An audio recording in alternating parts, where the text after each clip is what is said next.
For years, we were told the U.S. Israel relationship was the one thing in Washington you just did not question. But things might be changing right now. Trump is publicly clashing with Netanyahu. Congress is pushing back on war powers rather regarding the Iran war. Younger Americans are walking away from the whole Israel thing, and the Gaza fallout has turned what used to be a reflexive U.S. response into a political battle. So the question is not whether the alliance still exists on paper. It does. The question is whether the U.S. is willing to treat it like a blank check, a blank moral warrant, and a blank constitutional waiver. Today on Liberty Lens, we're going to talk about U.S.-Israeli relations and tell the truth about where this whole thing stands. And of course, to join me on this most interesting and holy endeavor is none other than my friend and co-host, Mr. Mike Maat. Mike, you're on the road tonight. How you doing? I am on the road. It's good to be with you. I am in a hotel room in a city in a state. And if I had to answer exactly where in short notice, I would probably mess it up. I'm on my way to the Texas GOP state convention and the Indiana GOP state convention after that. Very excited to be joining a lot of Republican Liberty Caucus people in Texas and in Indiana, where we don't have a chapter yet, but we're working on that. We have some RLC type folks. In both cases, we're going to be working booths there. So I'm very excited about that. Very excited about this episode. As always, John, it's fascinating to hear how you frame up the reference points on this conversation. It was funny to hear you say, death taxes and the American relationship with Israel. It's interesting because there are a lot of folks who would say that about our relationship with the United Kingdom, right? Right. But interestingly, fascinatingly, one of the differences is that we give billions of dollars a year to the government of Israel, not to the government of the United Kingdom. And there are legislative pieces of language that suggest it is officially the policy of the United States government for the Israelis to maintain a technological edge where they are, which is very, very interesting. It goes hand in hand with the American 10-year plan for funding. This is the only 10-year fund. It's damn near an entitlement like Medicare, right? We budget 10 years at a time to give dozens and dozens of billions of dollars to the government of Israel. And so one might argue, well, there's nothing like the relationship that we have with the United Kingdom. The Brits would love to have the deal that the Israelis have. Yeah, and I like the way you kind of touched on it already, but I just want to frame it up a little bit because, I would say that you and I, being a gentleman of a certain age, as far back as our political awareness goes back, I think it would be fair to say that the U.S.-Israeli relationship was something you and I probably never questioned politically. And honestly, when we were growing up, no, Yeah. You wouldn't question it any more than you would question the relationship with the UK. Right. And this was a nonpartisan sort of held belief. Both Democrats and Republicans. Look, I grew up in New York City, a Democratic stronghold. Clearly, very strong pro-Israeli sentiment here in New York, but I'm sure, Republicans all over the country held the same type of Absolutely. So for you and I, Yeah. initially you would say, why the big deal, right? But again, just to frame it up a little bit, and I'd love to see you expand on it, is now we've entered, say for definitely the last 5 years, probably maybe going back as much as 10, say when President Trump took office the first time around. Yep. There's been this growing anti-Israeli sentiment in the U.S. And it's difficult. It's one of those cases that Israel, back in the day, used to be you can't criticize the relationship with Israel, the U.S.-Israeli relationship. Now it's you can't criticize it, and for the same reason, but with opposite proponents, because you might be anti-Semitic, right? So Right. back in our day, it was like, no, it just makes sense. It's the only democratically elected government in the Middle East. We need an ally that holds our principles, and it was that sort of narrative. Now the narrative is, well, are you pro genocide? Are you pro atrocities? Are you pro foreign influence in U.S. It very politics? much reflects the stupidity of our overall politics these days, right? All of our politics is screwed up. Right, but and if, I'm going to tee it up, but I want you to address it in your own way. And I'm putting you on the spot because we didn't talk about this. I want you to All good. discuss not only why this is a special relationship politically, strategically, militarily, but also why it hinges on so much uh, racism, perhaps, Yeah. bigotry, perhaps as well. For example, Yeah. you could say I'm anti-supporting Ukraine, as many in the GOP have, as many in the MAGA movement And have. nobody accuses you of being anti Eastern European. No one accuses you of having a racist problem with the people of Ukraine. Right, and conversely, you don't have the actual bigots using Ukraine as a wedge issue for politics here. So it works in both directions, right? The That's direction that exactly you right. mentioned, and then the reverse direction that you have the opportunists who say nobody's running around saying those Ukraines, they control everything. They control the bank. Right.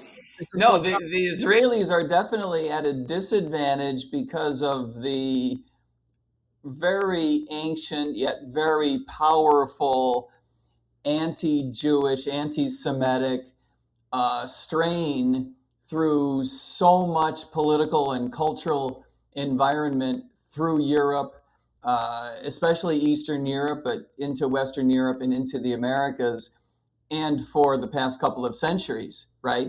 And notwithstanding the diaspora, the anti Semitic uh, uh, recoil and blame game in so many different nations has followed the Jewish people everywhere. And I think probably it's not just in spite of the fact that they have been in a diaspora for centuries, but possibly because they have found themselves as a minority in so many different nations that they have provided many illegitimate politicians with scapegoats from time to time. So it's really been a problem. And of course, the deft pro-Israel politician has been able to leverage the opposite of that, suggesting that you must be anti-Semitic if you don't like the policies of the government of Israel, right? So in that sense, it does go back and forth.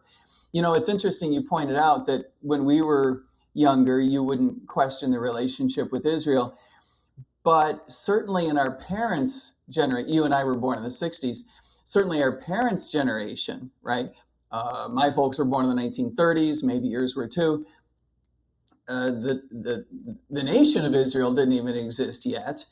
And it was not obvious what the nature of the relationship was going to be in the 1940s, in the late 1940s. It was not at all obvious what that relationship was going to look like. You know, when Truman signed up for fast recognition and supported the creation of Israel, it was not at all obvious that we were going to be fast friends and important allies. Well, I think that's a great point because I think this is again where you get the conflating of the Jewish religion, the Jewish history, and Israel. And I think in a lot of people's minds, it all runs together, right? Oh, they've all been fighting over the same patch of sand out in the Middle East for thousands of years, which is true. But at the same Yeah, time, yeah, what you yeah. just The old joke being that if you've come into this analysis more recently than 3,000 years ago, you're way behind. said, right? So I think what you said is very interesting. Israel, contrary to what a lot of people, even younger folks today, would probably not reflexively understand, is Israel became a country in 1948. To your point, Harry Truman in 1948 was made the allowed the United States to recognize the new nation of Israel almost, if not the first, one of the first nations to get. On the first day, that it was eligible to do so. As soon as Ben Gurion said, "Hey, we're here," Truman said, "Yes, you are. We're establishing diplomatic relations," which for a lot of folks have to realize that's an important thing in international politics, like Especially from the United States. especially from the United States, especially back. Especially if you hadn't been a nation before. Exactly. It's one thing if you have a new, executive administration and you're looking for recognition. It's even more important for the United States to recognize you as a nation and establish what we call normal political relations if you're, a chartered nation for the first time. And it's interesting, I was watching a documentary on the life of Golda Meir, and she was quoted as saying in this documentary, she goes, when I was a little girl, say at the turn of the 20th century, she said, there was no such thing as Israel. There's no such thing as Palestine. We're all Palestinians here. It was just like, are you Jewish? Are you Muslim? Well, we're all Palestinians. So she was saying, like, even now, it's like there's no real division when she was saying this in the 70s between Palestinians and Israelis, right? They were Right. all the same people. They considered themselves one group of people sharing the same patch of land.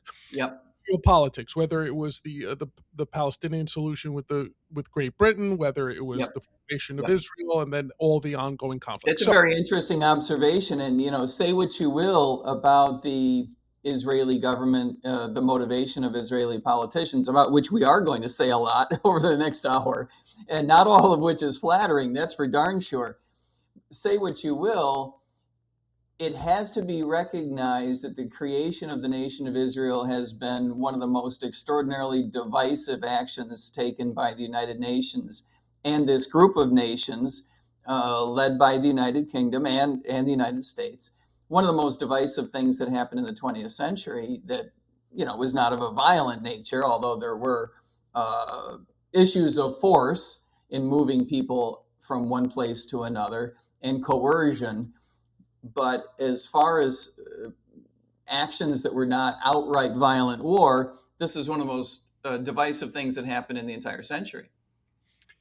So let me ask you this, because this is again where the conspiracy theories, where the bigotries spring from, right? I mean, if you're being objective about all these narratives, that's the first thing that comes to mind. How is it that this nation that did not exist until 1948, largely as the result of the horrors of the Holocaust, Yep. that and the Zionist movement, which had been around for many years before 1948, Yep.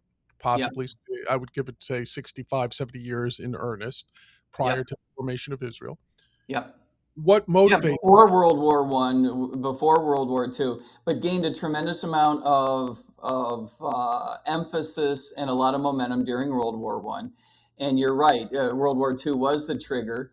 There was completely understandably an enormous amount of sympathy for the Jewish people worldwide, and I think a recognition, which may well be true and legitimate, that the absence of a homeland and the creation and necessity of the diaspora had contributed to this problem. And therefore, a homeland was viewed as a potential solution to this. And sometimes we, I think, fall into the trap of forgetting that while the creation of Israel was divisive, and one can certainly argue that it wasn't handled perfectly, I don't think that we should forget that it was not an altogether bad solution to what was a horrific worldwide, international, fundamental, not just racist, but genocidal problem. Right.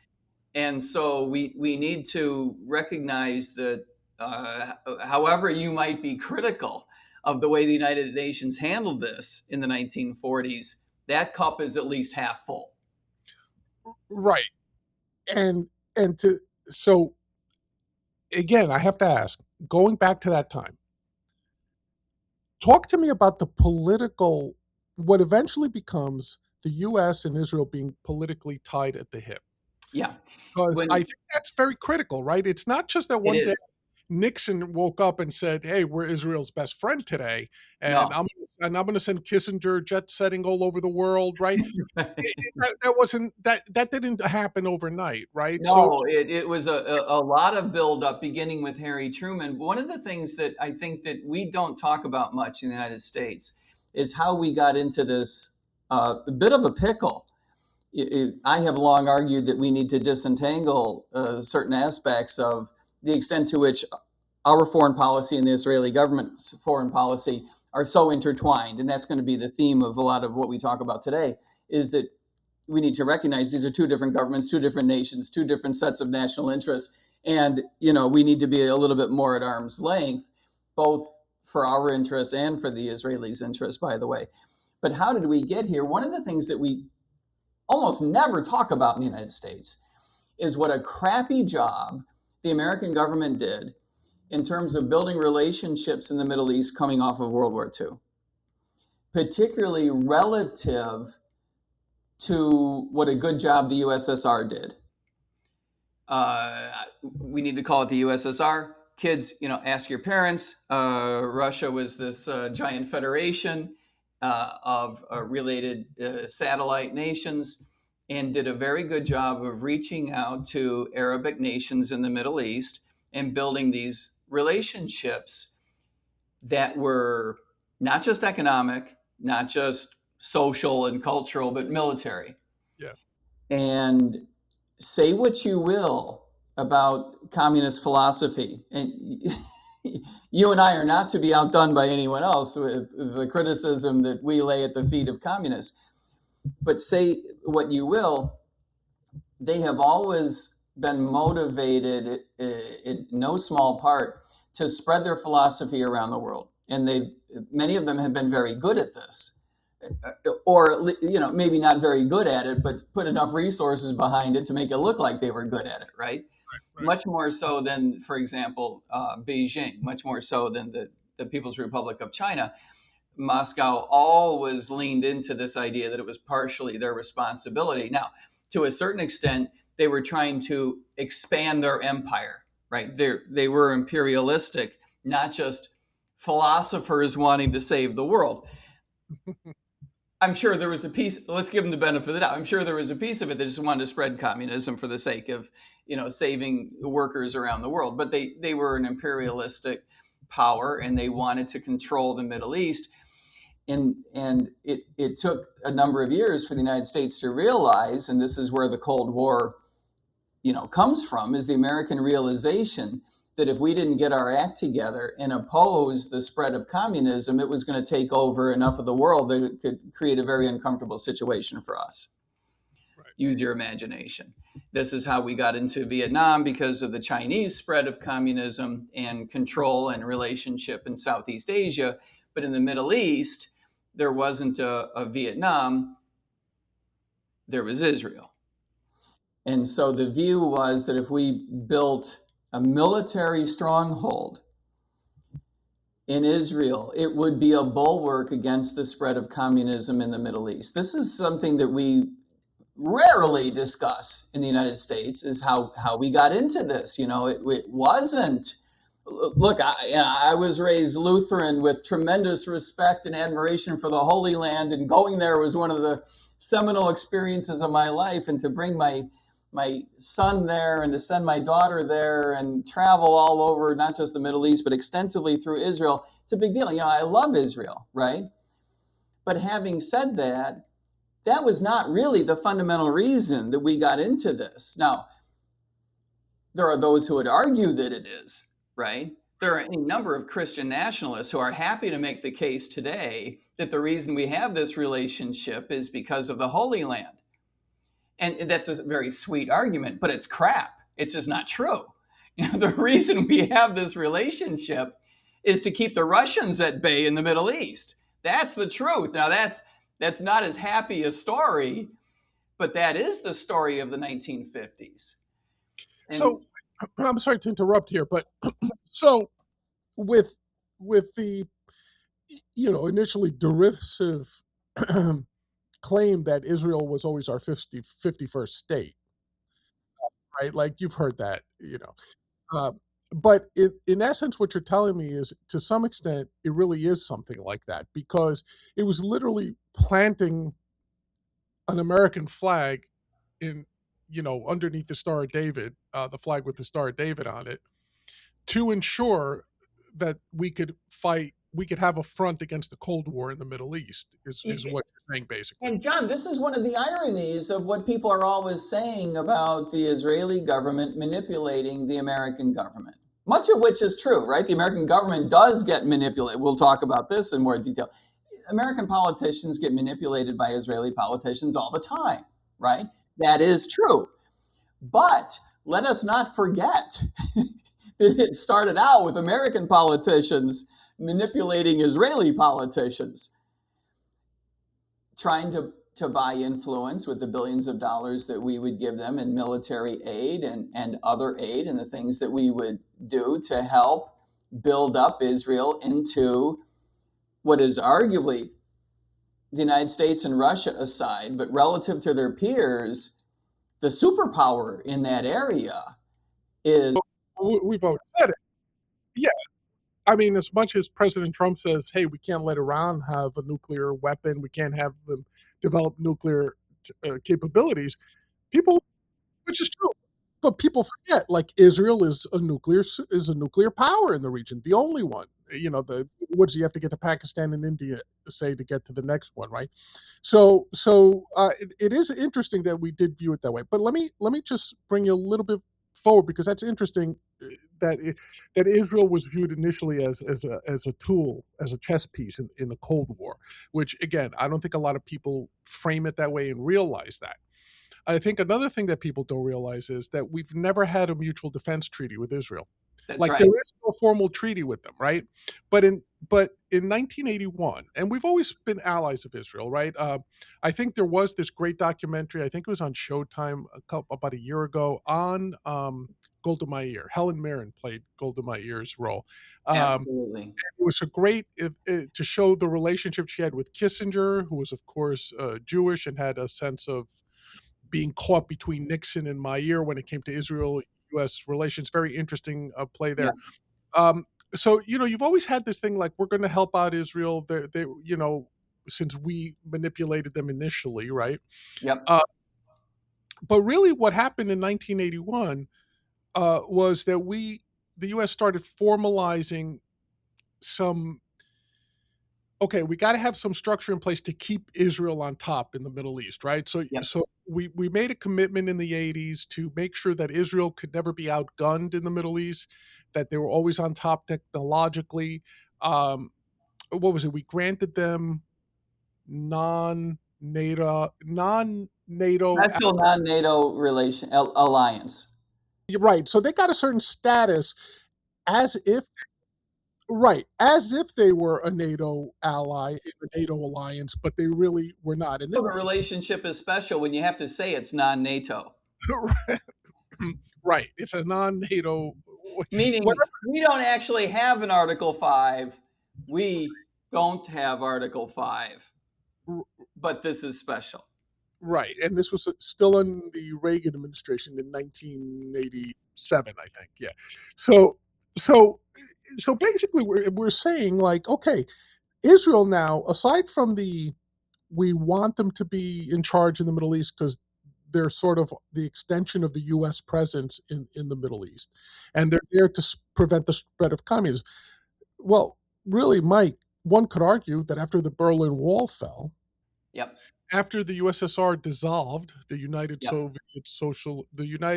Soviet Socialist Republic, Yep. for the youngsters out there that have never heard of the Right. USSR. 89, 90, 91. Yep. Yep. Why does the U.S. still need to prop up Israel as a defense against the spread of communism? Because any entitlement that Washington creates along with it a lobby invested in the permanent propagation of that entitlement, right? This is an old Milton Friedman concept. And Uncle Milty's face was dancing around in my head as you said there. There is nothing so permanent as a temporary government program, correct? And Israel was a temporary government program that has become permanent because of the politics involved. And recognize, it's interesting you brought up Kissinger. Kissinger, of course, was not only Jewish, but German, with tremendous sympathy for Israel, and yet recognized. Now, this is the period Nixon and Kissinger were in power when the settlements became a big issue, right?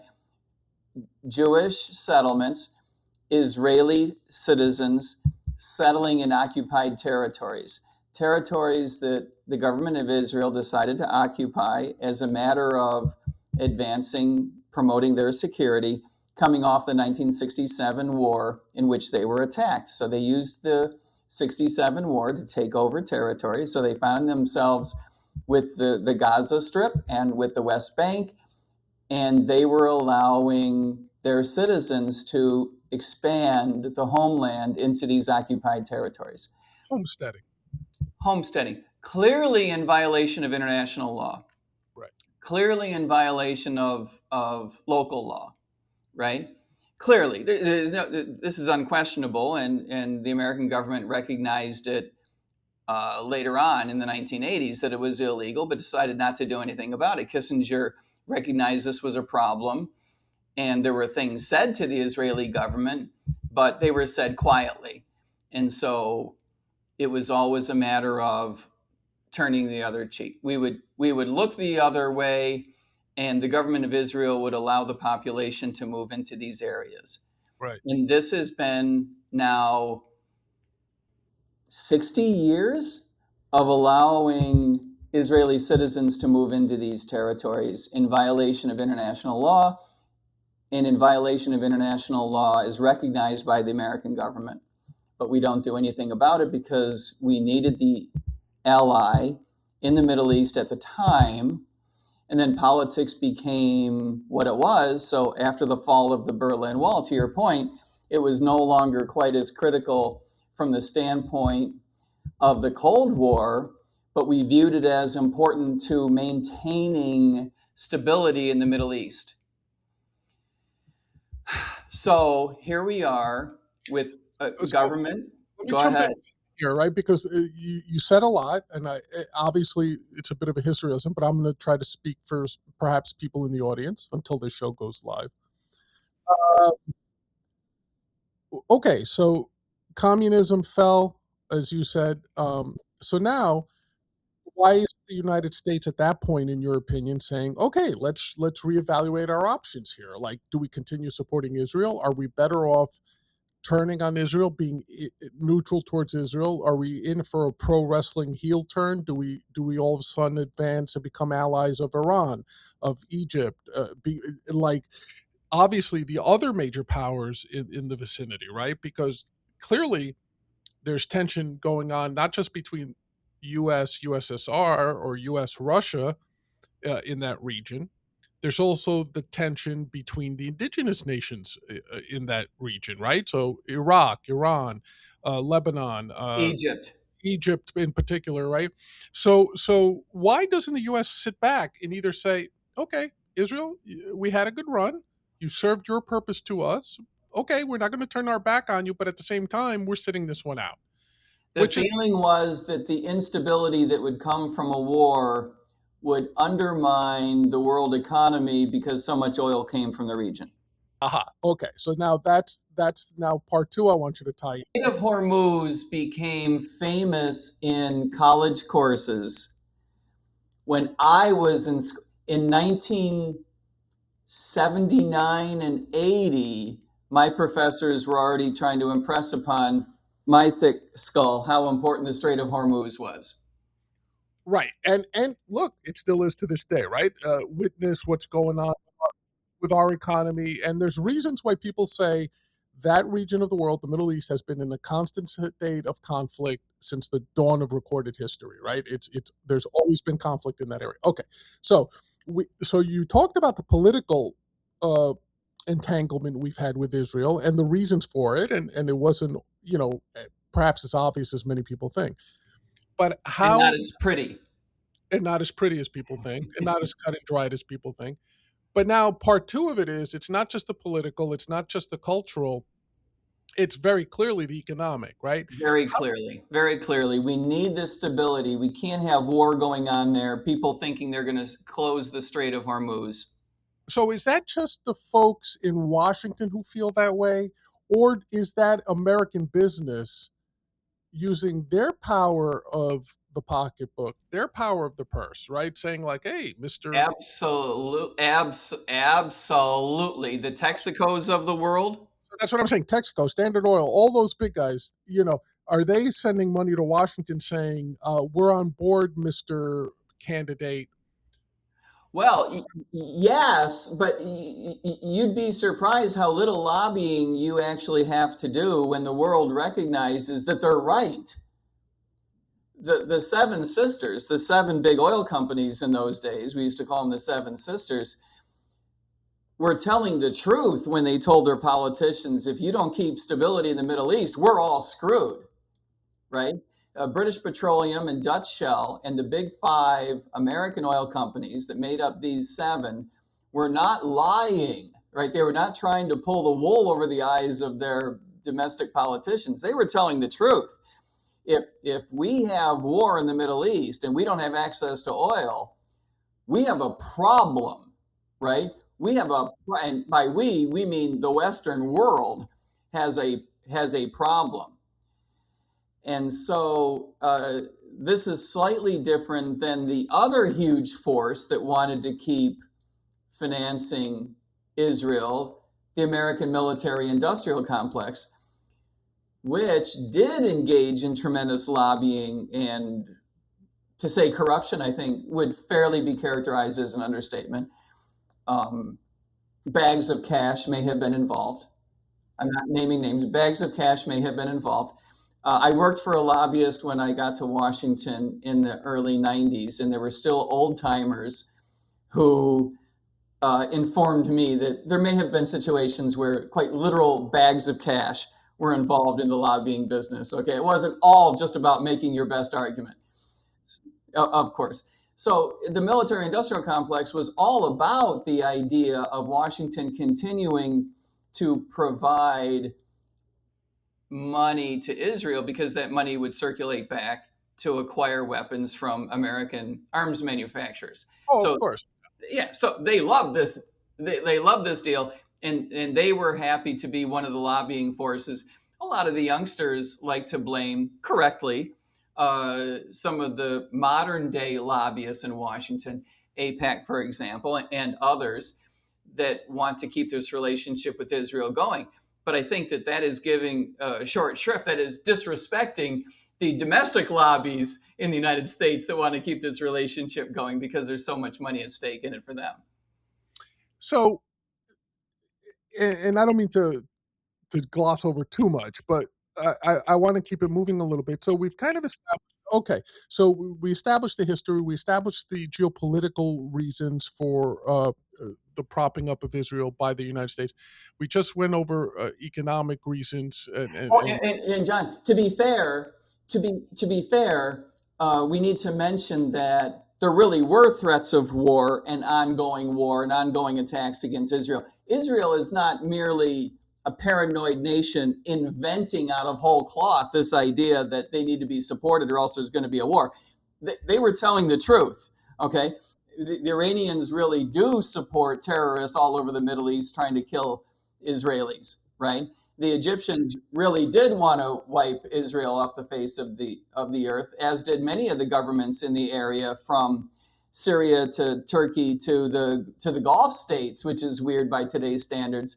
And the Saud, many in the House of Saud wanted rid of Israel themselves. So the Israelis were not just inventing, making this up that they needed support.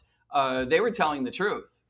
No, without a doubt, they were under constant attack and constant threat, and but again, I don't know that there aren't any other nations in the world that couldn't also make that claim, and that couldn't also have said, "Hey, U.S., why don't you look our way?" Now, that's why I think it's important to say geopolitical reasons, but then there was also economic reasons that also kind of solidified this. In 2016, there was this, what some people would call extraordinary memorandum, a 10-year memorandum of understanding. And I'm reading my notes because I don't want to get this wrong, that began in fiscal year 2019 through fiscal year 2028. So we've got about 2 more years running for it. Under it, the U.S. pledged $38 billion in military aid, $33 billion in foreign military financing grants, and $5 billion of that in missile defense appropriations. That's a For, lot of money. for example, the famous Iron Dome of Israel. It was in the news a couple of days ago when Iran shot a bunch of Yep. ballistic missiles towards Tel Aviv, right? The famous Iron Dome, shooting everything down. Well, the U.S. has put $6 billion roughly into that. And a lot of it comes back to the United States arms manufacturers to acquire the technology and equipment.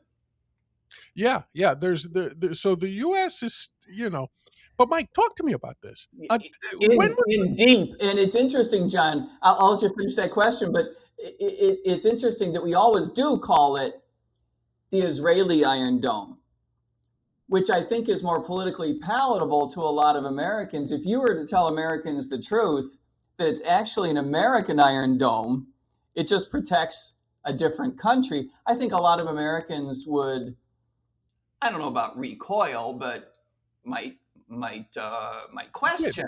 Yeah, they Yeah, might wince a little bit and say, "Wait, we don't have an Iron Dome for." we don't have an iron, but we do have an Iron Dome. It just doesn't protect Lincoln, Nebraska. It protects Tel Aviv and Jerusalem. Yeah.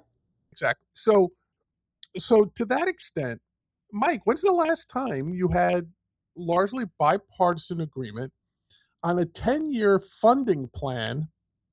When, like, for example, we can't agree on a budget year to year. No. We're always spending more than we earn in this country, right? Like Yeah. the debt Which and is the why we have $38 trillion in debt. Yeah. right, 39 trillion in debt, right? But we all the politicians in Washington got together in 2016 and said, "Hey, we're going to plan ahead for the next 10 years, and we're going to appropriate this money for the defense and the well-being of Israel." Now, the We reason, don't plan 10 years in advance for our own military. well, see, that's exactly what I was going to say, right? You and I, on several occasions, if we're talking economics, U.S. economics, we've said, "Hey, if the U.S. literally budgeted out the next 10 years, which shouldn't be that difficult, we would have a balanced budget without making Yeah. austerity cuts to the budget. All we have to do is plan it and stick to it, and nobody ever does it. But we don't. Not President Obama, not President Reagan, not No, President Trump, not no. President We Nobody. don't do that.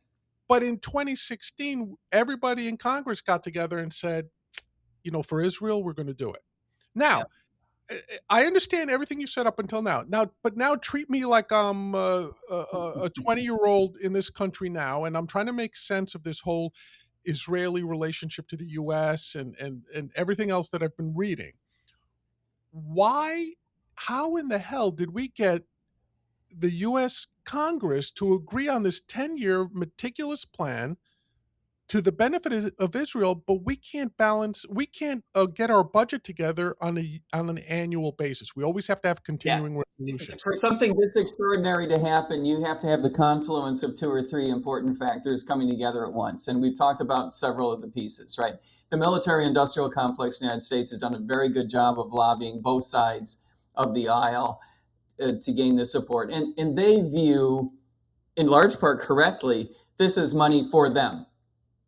Right? They view this as money for them. It eventually comes back to them through arms sales to Israel, right? Much of it is tagged to do so. Much of it has to come back, and the rest of it comes back sort of voluntarily. And, sometimes you hear about the Israelis had to buy what I'll loosely refer to as replacement parts for the Iron Dome, right? And people say, well, we had to approve lickety-split some quick manufacture and sales of certain items from American arms manufacturers to fill in the gaps. That is typically explained as though that's all it were. But it glosses over the fact that it's because these are American systems. Okay? We are not providing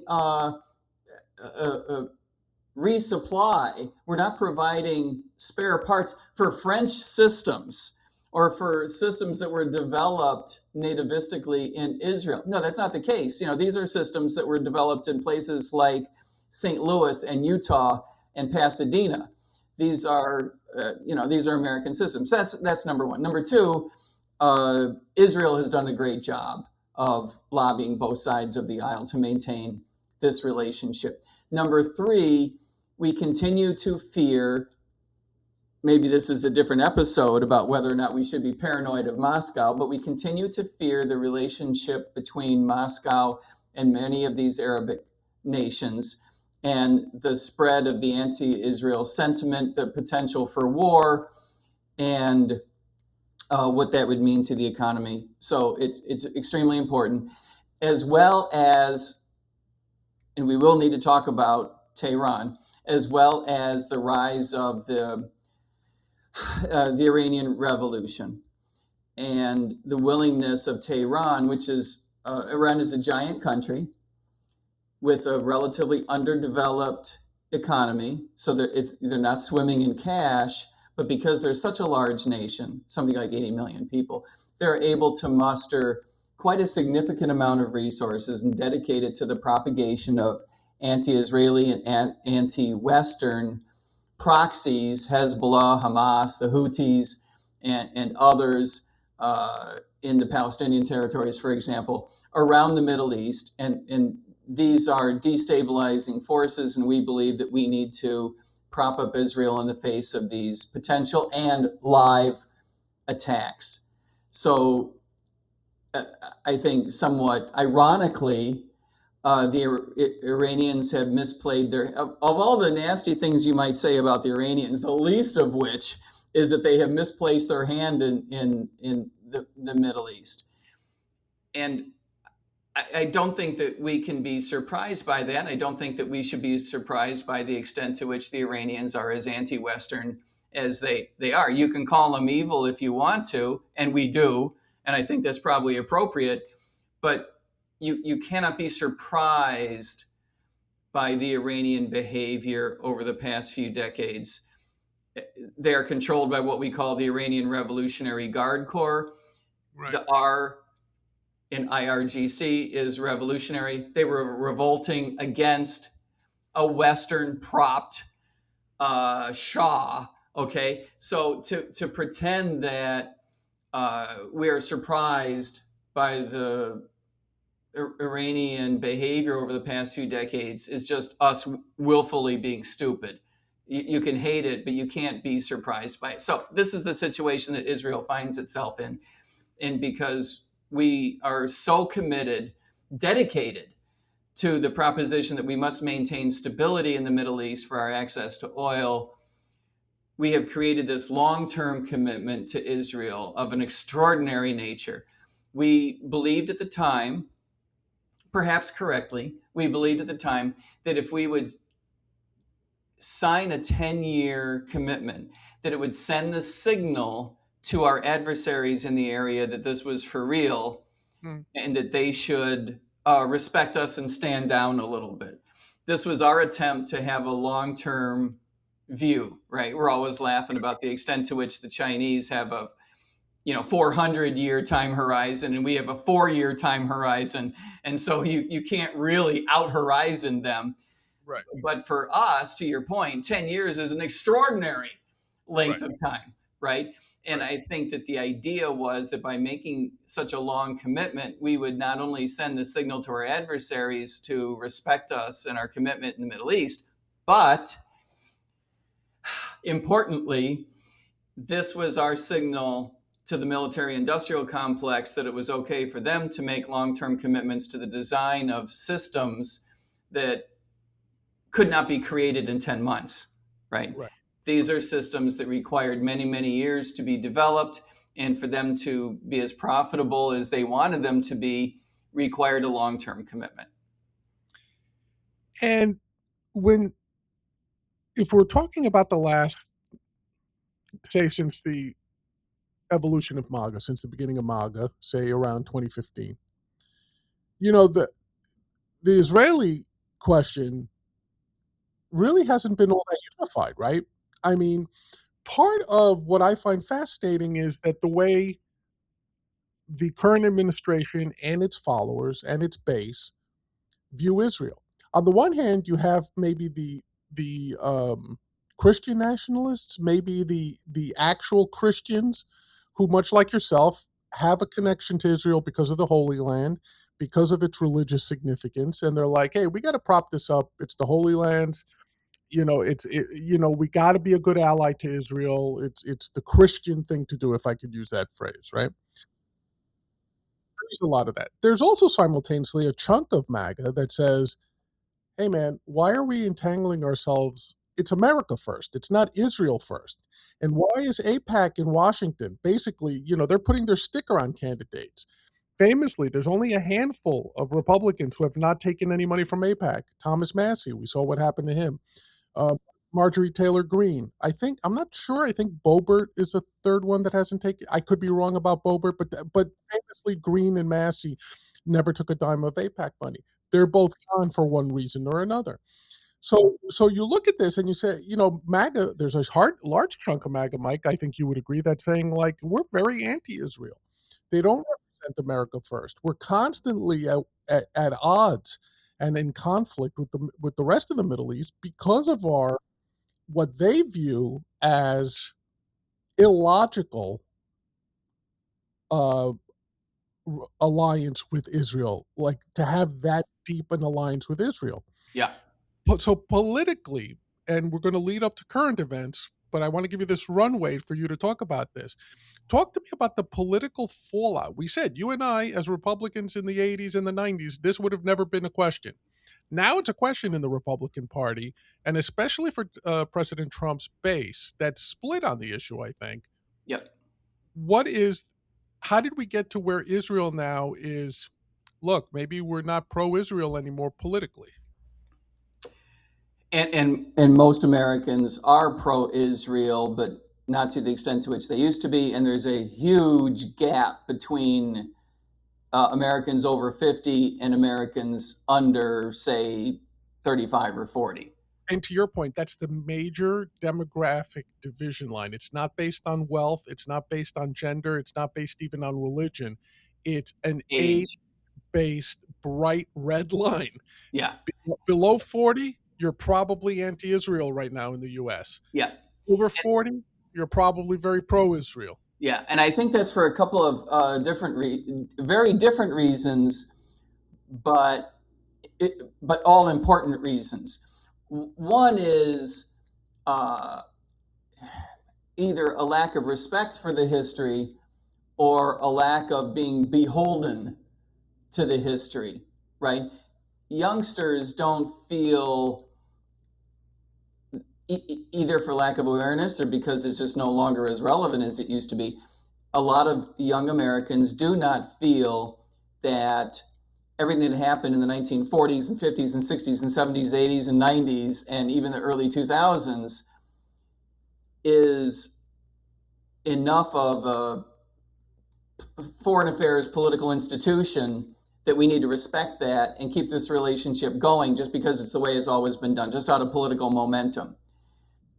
And I think a lot of folks over 50, it was interesting, and this goes back to, I'm always fascinated by the way you open up these shows.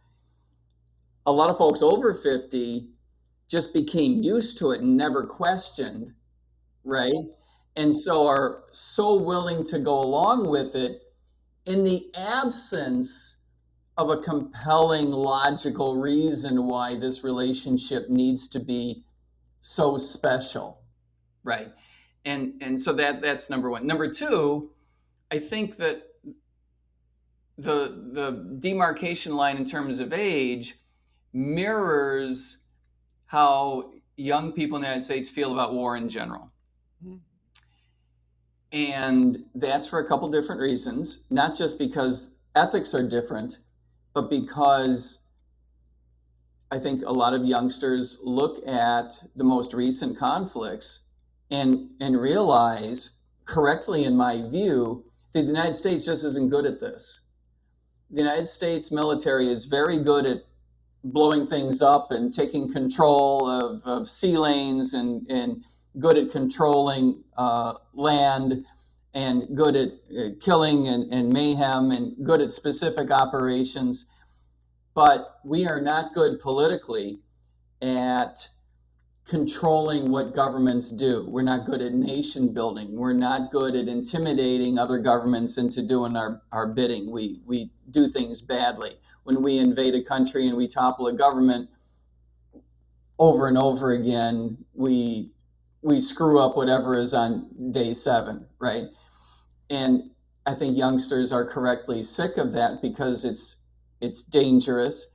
We end up killing hundreds of thousands of people, or in the case of Iraq and Afghanistan combined, over 1 million people. It costs billions of dollars, and in the case of those 2 wars, trillions of dollars.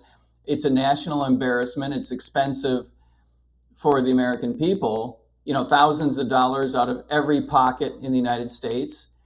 It's disgusting and unethical. And I think young people correctly view this through a lens of that's all they see. If you're over 50 and you want to remember, the Cold War and all the things that we felt like we had to do, good for you. But that doesn't make Afghanistan and Iraq any less costly in terms of resources and lives and reputation. And so, to the extent to which youngsters view the Israeli government relationship with Washington as something that increases rather than decreases the likelihood of war, there is a resentment there because there's a recognition that war sucks. So if you believe that this relationship with the Israeli government is one that is all about maintaining stability, you're probably over 50. And if you believe that this relationship undermines the extent to which Washington is able to pursue our narrow interests in staying out of war, you're probably under 40. Or you're Mike and John. I think you and I would, you and I are always trying to find ways to stay out of war, right? And I personally believe that the relationship that we have now with the Israelis needs to be disentangled because our divergent interests are divergent now in really fundamental, really profoundly ethical ways, not just, how do you make money?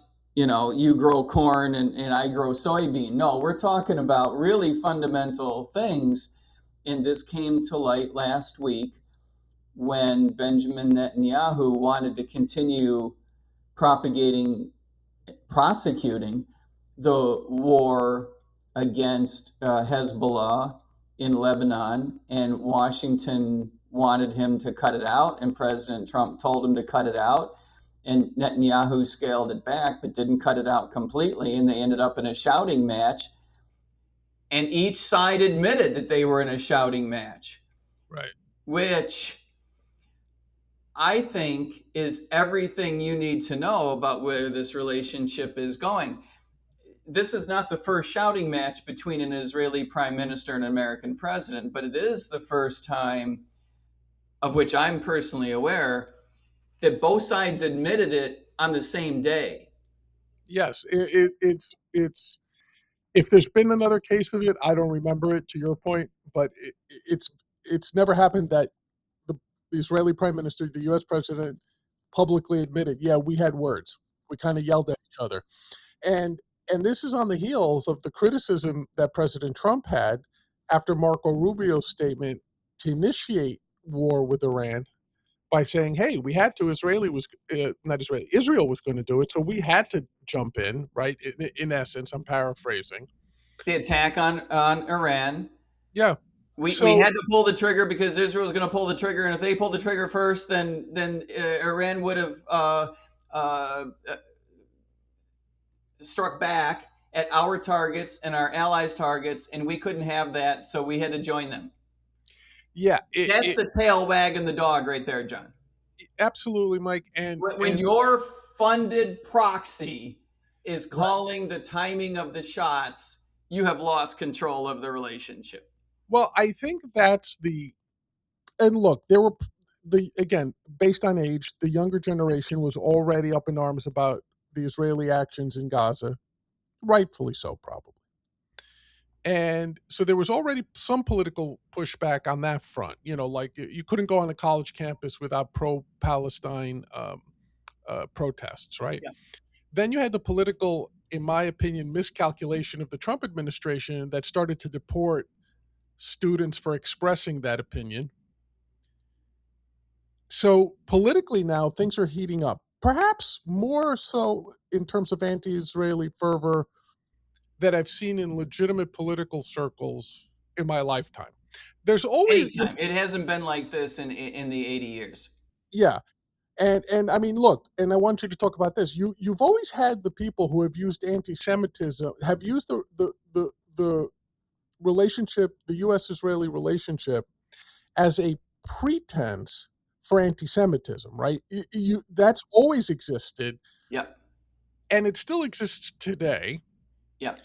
But now it's side by side with perhaps the legitimate political objections to the U.S. Israeli relationship.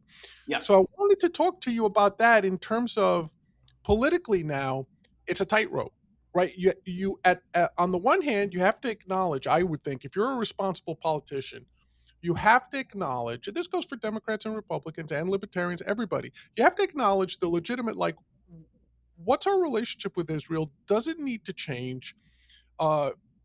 Are we, to your point, better off diverging our national foreign policy interests, right? There's legitimate political discourse to be had on that, but it's also being poisoned by the white nationalists, by the anti-Semites, to say, like, well, you know why? We've always said it. They control Sure. the banking. They control this. They control that. So there's and again, it's that dangerous, like, is one narrative killing the legitimate one, in your opinion? Is it poisoning the legitimate discourse at all? It's poisoning it. It's not destroying it. The discussion that we have to have about our relationship with the Israeli government, our government to government foreign policy entanglement, is 2 orders of magnitude larger and more important than the discussion about racism. There is anti-Semitism in the United States and around the world, but it is nowhere near as large as folks in the United States who want to defend the policies as they are today, right? The relationship as it is, don't want anything to change about it, want it to be everything that it was in the 1970s and 80s, right? And more, and more, and more. The folks that don't want that to change and want more money to be poured into it, they have an interest, and this includes the politicians, in the pockets of those who would make money off of this. In the pocket may be an overstatement, but the politicians who represent the interests, who have financial stakes in this, right? There are many, many Americans of some power and influence, some politicians, military industrial complex, and financiers. There are a number of Americans who have a stake in maintaining this relationship, keeping it going, of course. And one of the tools that they use to defend this relationship is to suggest that if you're critical of the relationship, it's because you're anti-Semitic, because you're anti-Jew, because you're anti-Israel, because you're anti-Israeli, right? And so this gets exaggerated. And again, there is anti-Semitism in the United States. There's no question about that. But the United States, again, apologies for the pushback you're going to get in social media for what I'm about to say. The United States is the least racist nation in the history of the world. It's the least racist nation in the world today. It is less racist than any nation has ever been on this planet. We are a multicultural nation, country, people, society, not only institutionally but culturally, by predilection, by predisposition, it's just baked into the way a nation of immigrants behaves and considers itself, and was one of the reasons why we're so successful. It's one of the reasons why we're more successful than everybody else. That's another episode. So while it is true that there is anti-Semitism in this country and around the world, it is not true that that is the reason why so many people are frustrated with our entanglement between the government of the United States and the government of Israel. There are legitimate reasons to be frustrated by that. And again, I think a lot of young people correctly view this relationship as making us less safe instead of more safe. And I think that brings us to, I mentioned a little bit earlier that the Iranians overplayed their hand. I think the Russians overplayed their hand. I think obviously the Egyptians did when they lost all of Sinai, right? If you attack the most powerful military in your neck of the woods and you have your ass kicked so bad that you lose millions of square miles of land, you've overplayed your hand, right? Definitionally, right? Okay. But what we haven't mentioned is the extent to which we have afforded the Israeli government opportunities to overplay its hand. And I think that one of the reasons why so many young people resent the relationship with the Israeli government is not merely on practical grounds, not merely because it makes us less safe and because youngsters are even more anti-war than the average American. It is also because there is a growing sense that the motivations of the Israeli government come from a different place than the motivations of the American government. This is a very broad, sweeping statement. So, let me try to back it up in particular. But we have always felt in the United States, at times very correctly and at times only aspirationally, but we have always felt in the United States that our foreign policy was driven by what we loosely refer to as American exceptionalism, with a capital E for exceptionalism, meaning that our foreign policy was driven by a set of ethics that comes from the fact that we are the world's foremost, both chronologically and in terms of power, foremost leading democratic republic. That we are the embodiment of post-Enlightenment self-determination. Yes. And that feeling of the reason we exist is to protect individual liberty, right? That feeling, if that is our core ethic, as I believe it is and should be, that necessarily drives a certain attitude toward foreign policy. At the very least, this is to what we must aspire. And a big argument is these days regarding whether or not the Trump administration feels that in their bones or not. That's a different episode. But there is a growing concern that the aspiration of the Israeli government does not come from the same place in terms of respecting the rights of all people around the world to self-determination. And in that sense, I think the Israeli government looks a little bit more like what the American government looked like in the middle of the 19th century. The American government was Abraham Lincoln talked about manifest destiny, that the United States would eventually take over the whole continent. And if there were nations of native peoples along the way, they're going to have to adapt, right? And adapt meant get on the reservation, literally, right? And I think that there is a growing sense that the Israeli government is expansionist, that it is disrespectful of its neighbors. And I realize this is complicated because its neighbors are frequently trying to kill them. So it's hard to say, you need to be more respectful of your neighbors while they're trying to kill you.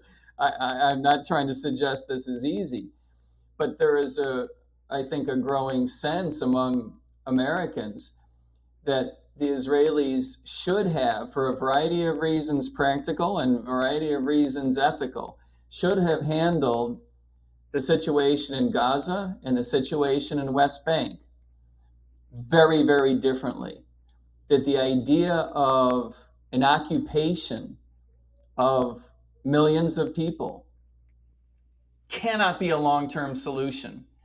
And the absence of apparent recognition of this inside the Israeli government is a red flag. It is. And I think, as the recent events started to develop and we had that public admission from both Netanyahu and Trump about them being at odds with each other, you texted me and said, I never thought I'd see this. I never thought I'd see where Israel says maybe our best interests are not to be fully aligned with the U.S. anymore. That you had texted me this and you said, I never thought I'd see something like this. So, Mike, having seen that, knowing where we are today, what is the best course of action from the U.S. perspective going forward? Taking all the things that you considered, a stable Middle East, the economic considerations, everything, the current war with Iran. Tell me, what's the best path going forward for the United States? The best path would be to rewind the clock a few months and try to cut a deal with the Iranians without going to war. Having said that, the clock did not freeze a few months ago. We did not get a deal with the Iranians, and now we have empowered the Iranians. We have taken away much of their military power, but we have increased their political power by making them believe, correctly or incorrectly, possibly correctly, that they can outlast us militarily, that they can take our best punch. This is a problem. So, given the situation that we're in now, I believe that the president is doing the right thing by trying to cut a deal. I believe that that is likely to fail. As I've said many times, I think it's likely to fail, especially if you set the bar as high as the president believes he should be setting that bar, right?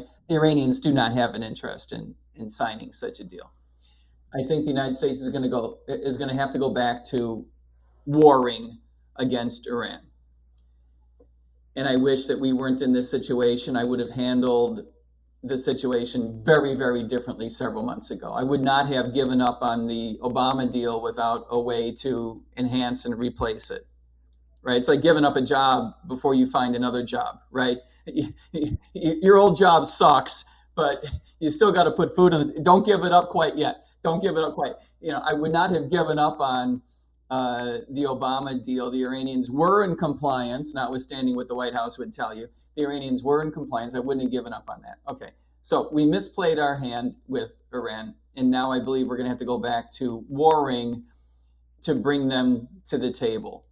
And I think that that's going to be hard because they do not have an interest in cutting a deal. This is a government. The government in Tehran allegedly, and I say allegedly, I have no reason to believe that it's not true,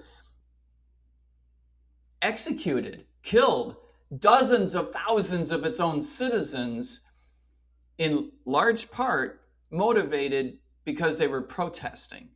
Mm.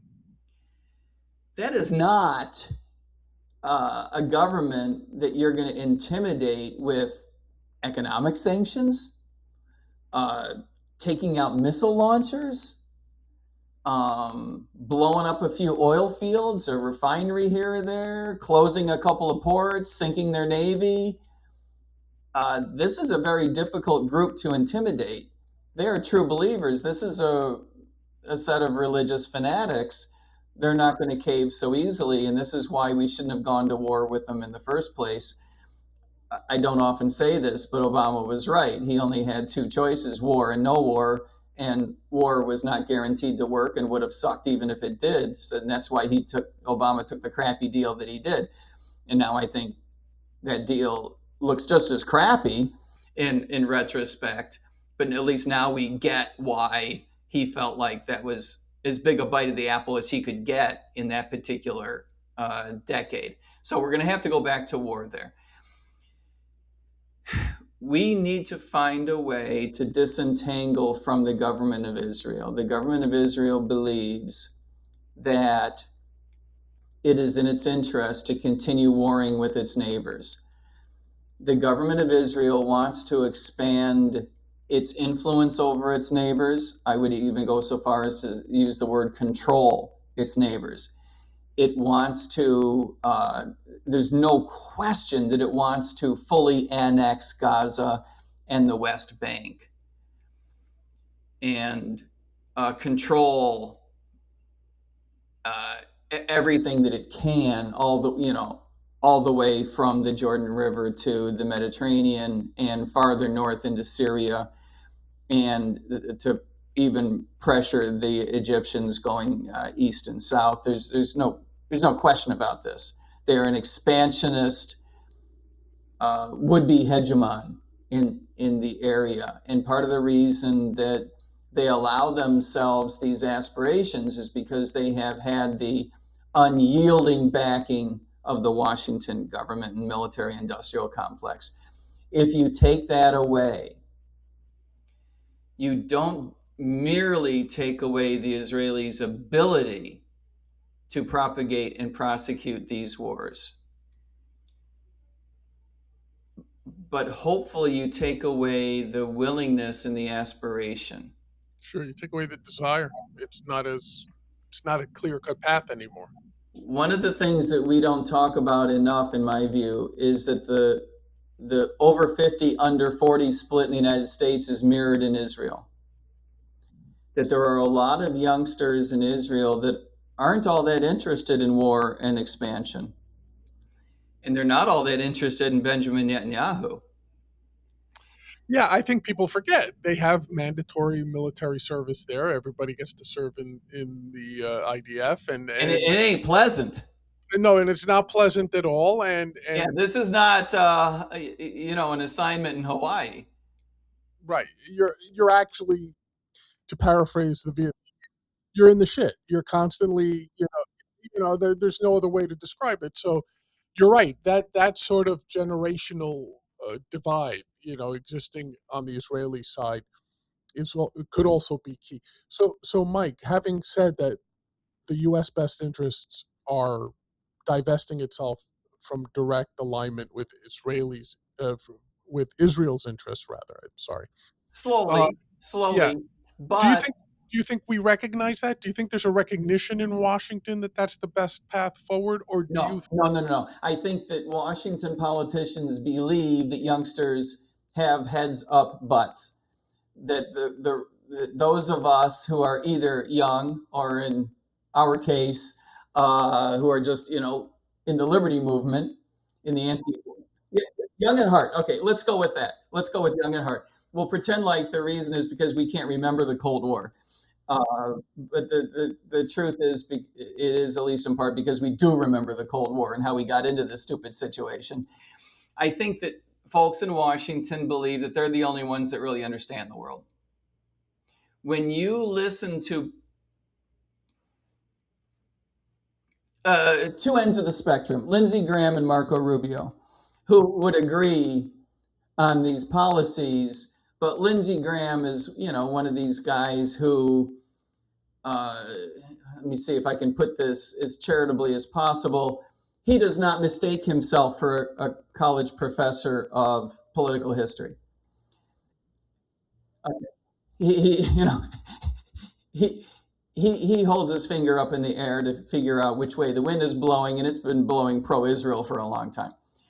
Marco Rubio is a kind of guy who likes to talk over. He's a fast talker, right? He will talk over you. Marco Rubio thinks he's Marco Rubio. And I think that both these guys define a fairly broad spectrum of folks in Washington who believe that everyone outside of Washington, and especially everyone who doesn't agree with them in supporting Israel, are being stupid. They just don't understand how the world works, are naive, right?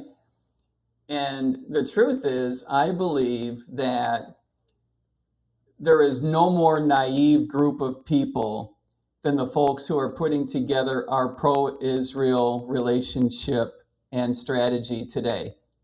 And the reason I say that is because they actually believe that this is going to work, right? They actually believe that if we keep giving the Israeli government a ton of money, that we will have all kinds of influence. They will do what we tell them to do. That's the first thing that we have wrong, right? And it's going to provide stability in the area.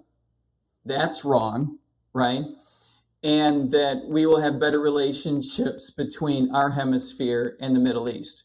And that's dead wrong. And now we have 80 years to prove it. Don't take my word for it. Open the window, right? There. So I think that we're going down a very bad path. And I don't know whether this is the beginning of the end of the Washington, now Jerusalem capital, new capital relationship as it has been. I hope that it is. I hope that our relationship does change. And that doesn't mean that we shouldn't be friends, right? We should be friends and we should work together on an ad hoc case by case basis. Sort of the way I would say we should be friends with France, right? But I don't see any particular reason why we need a special relationship with France that says in federal statute that we need to advantage France relative to its neighbors, when Israel and France are both highly developed, highly wealthy, high income, high technology nations, nuclear powers who need to make decisions in their own interest without being biased by believing that Washington is going to stand behind them no matter what. These are problems that we get ourselves into over and over and over. We did it with Taiwan, right? We accidentally signaled to the world that we would stand behind Taiwan. Everyone invested in Taiwan, and now we're screwed because if we don't protect our chips, we're not going to be able to do our AI, right? We told the Ukrainians, give up your nuclear warheads, and we sent this signal. We didn't write it down in blood. We just sent this signal. We sort of promised on the phone, no email trail, right? But we said on the phone, apparently, we will protect you, and the Russians said so too. And now we find ourselves in a situation where we feel like we have to give the Ukrainians hundreds of billions of dollars, or else everyone's going to think that we're jerks. Right. And we never should have said what we said to the Ukrainians, and they never should have believed us. We did it with NATO, right? We told the NATO countries, yes, Article 5 means you don't have to spend half as much in proportion to your economy as we do, but we will bail you out and make sure you're safe. Okay, that was a bad idea. We do this over and over and over again. These nations are, in some sense, because their foreign policies have been biased by the relationship with Washington. They have been our clients, but in some sense, you have to admit they are our victims. We undermine their autonomy. We undermine their independence. We turn them into our clients, and then we pull the rug out from under them when we realize this is stupid and too expensive. You people don't do what we want you to do. Of course not, right? Of course. Part of being French, one of the definitions of being French is you have to dislike Americans. That's just, you're born and you get your French card and it says, and we don't like Americans. It just, of course, this is the way that it works. This is human nature. And we just seem to want to disregard this over and over and over again. And this is why the Israeli government is now starting to mull over the idea of voluntarily giving up Washington money because it's holding them back.